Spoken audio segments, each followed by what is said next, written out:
It's that time. The NFL playoffs are here. We've been waiting for it all season long, and I've teamed up with DraftKings Sportsbook, an official partner of the NFL, who's kicking things off with a huge offer. Throughout the playoffs, all new customers, that's all new customers, will get $200 in bonus bets instantly when they place their first $5 wager on anything. Get in on the action this weekend by downloading the DraftKings app, and don't forget to use my promo code 365sports.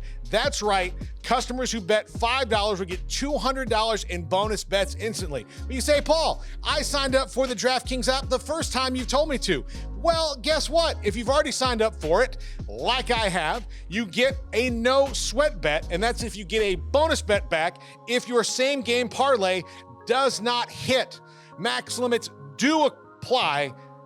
And if sports betting is not available in your area, don't worry. You can still join in on all the fun with the DraftKings Daily Fantasy and have the chance to win cash prizes. I've done that as well. Love it, love it, love it.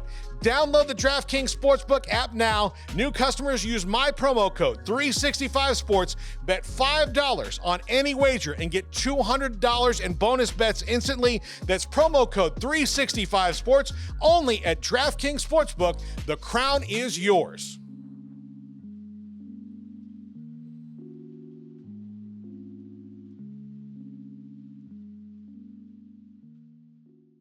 The opening weekend, everything goes up a level when it comes to the NFL, the playoffs, including the Texans back in it. What a run by DeMeco Ryans and company.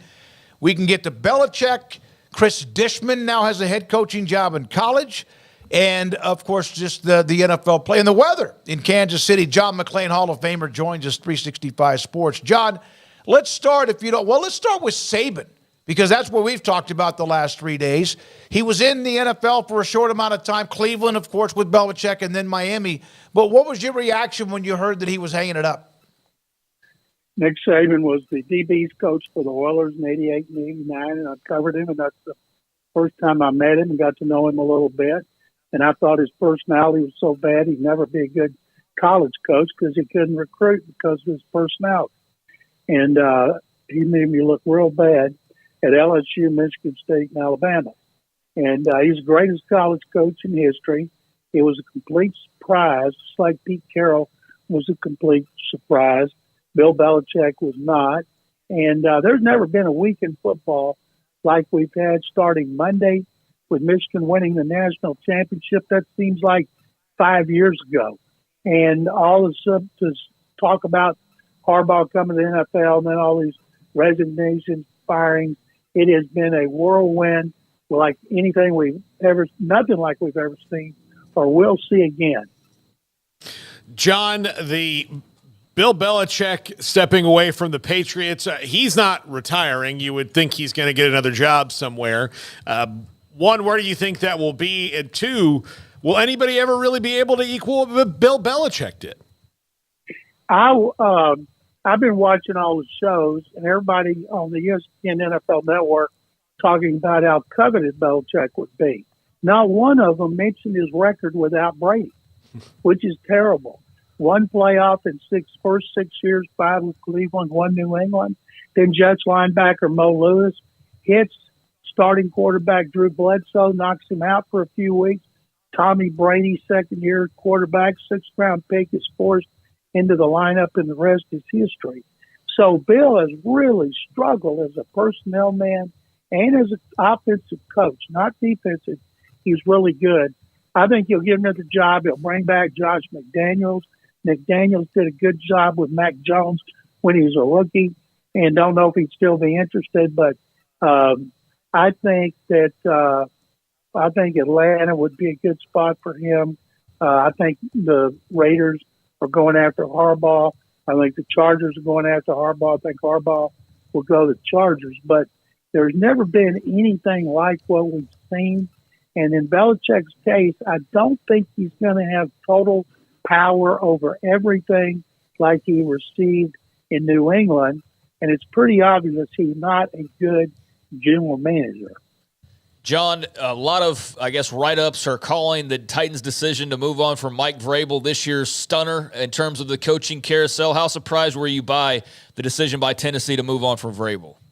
There was a lot of talk, but I didn't think there was anything to it because Mike Vrabel is a hell of a coach. Houston, Indianapolis, and Jacksonville, they're celebrating that he got fired.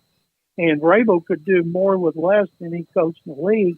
And this year he had terrible offensive line because of injuries. He had one receiver, no tight end, and he lost his best defensive player, and they cut his second best defensive player. And yet they still won 6 games. They played 6 games decided by 3 or fewer points, 11 one-score games. He beats Miami and Miami by 1. And then with nothing to play for, he motivates the Titans to beat the Jaguars, which cost them the division title. So he'll have more than one offer. And I would imagine a great spot for him would be Atlanta. He likes to run the ball. They got 2 really good running backs, including Bijan Robinson, good skill position players, good line, good defense. They just don't have a quarterback. But he got the best AFC Championship game with Ryan Tannehill. He got home field advantage with Tannehill, so he might be able to get one in the draft. If I am the owner, Arthur Blank, I'm trying to get Mike Vrabel, although I don't know if he'd want to go to the Titans 2 times for 2 head coaches in a row. John, the Texans, obviously, with C.J. Stroud, what a story. Who they are, 10-7, made the playoffs, and had to win this past weekend, and they did. Then I saw the note from it was Rick Gosselin, who has always been a special teams stats guy. I love great special teams. I think it's a difference maker. It's obviously can hurt a team if they're not very good. Back-to-back years, they've been rated the number 1 special teams group in the NFL, the Texans. Rick Gosselin, his special teams statistics at the end of the year, in which he analyzes 38 different things, is regarded as the gospel as the NFL, not Pro Football Focus or Next Generation Stats or anybody else. That doesn't surprise me because I see them every game, but they play really good special teams this year. They've overcome injuries to the punter and the kicker, and they're great in coverage. And you never pay attention to them until they give up a big play, like when Kaimi Fairbairn missed his 1 extra point this year in that Indy game, and it could have cost them the victory. But it's been very important, led by the best snapper in NFL history, John Weeks from Baylor. Absolutely. Who should be in the Baylor Athletic Hall of Fame, according to Jalen Petrie. John, did you know that are you aware of Ross Matisic over at Jacksonville, the other Baylor long snapper in the league? He was just named the NFLPA All-Pro. He's been voted the Pro Bowl. I don't know what it is, but it's like long snapper you over here or something like that. Yeah, Weeks is in his 14th season. He was there before J.J. Watt. He's never had a bad snap in his career, and he's a great guy. Everybody loves him. And I'm going to write a column for the Tribune-Arrow quoting Petrie say they need to put him in the Hall of Fame. I don't know how many Baylor guys have played in the NFL longer than Weeks, but it all starts with the snaps, as you guys know. And if the Texans lose this game, people will be disappointed. They're 2-point underdogs. And when they look back over the season, it's been incredible. Team goes from 3 to 10 victories, and people will be so fired up about free agency, the draft, next season. But I picked the Browns to win 24-20, but if the Texans win, I will not be surprised. John, what do you think Seattle does for a head coach? I think Cowboys better enjoy Dan Quinn while they can, because everybody thinks he's got the inside track to go back to Seattle, where he coached for Pete Carroll before he went to Atlanta as the head coach. And he deserves another opportunity. It just seems like such a natural fit. Chris Dishman was a hell of a player for the Oilers. And now I saw the note, he's going to be a head coach at Texas Southern. Is this his first opportunity to do that? Yeah, he was at Baylor for a while, and he's been an assistant coach at a lot of places, USFL, XFL, college program, NFL. It's funny, the starting safety on the Oilers teams, Bubba McDowell's been the head coach at Prairie View. Now Chris is going to be the head coach at Texas Southern. They're on social media already taking shots at each other because they're such good friends. I can't wait till their season starts. It's the first time I'll ever pay attention to both those teams at the same time. John, we got a Saturday doubleheader, a Sunday tripleheader, and then a special Monday Night Football broadcast. Which game or two are you most looking forward to seeing outside of the Texans, obviously?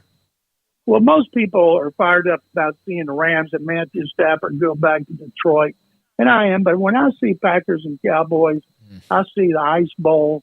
I see the Packers beating the Cowboys in the championship game before it was the Super Bowl, and it brings back so many memories. That's the one I'm looking for the most.